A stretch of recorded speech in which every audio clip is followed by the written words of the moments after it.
Quartararo is the 2021 MotoGP World Champion.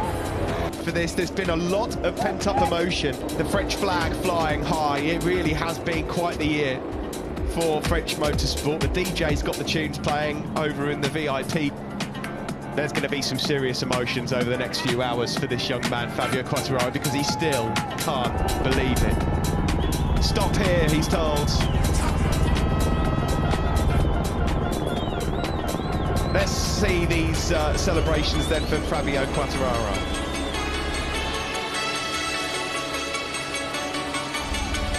Quartararo looks at the story of his career.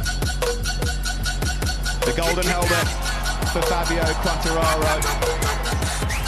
The moment he's been waiting for. The devil painted in gold.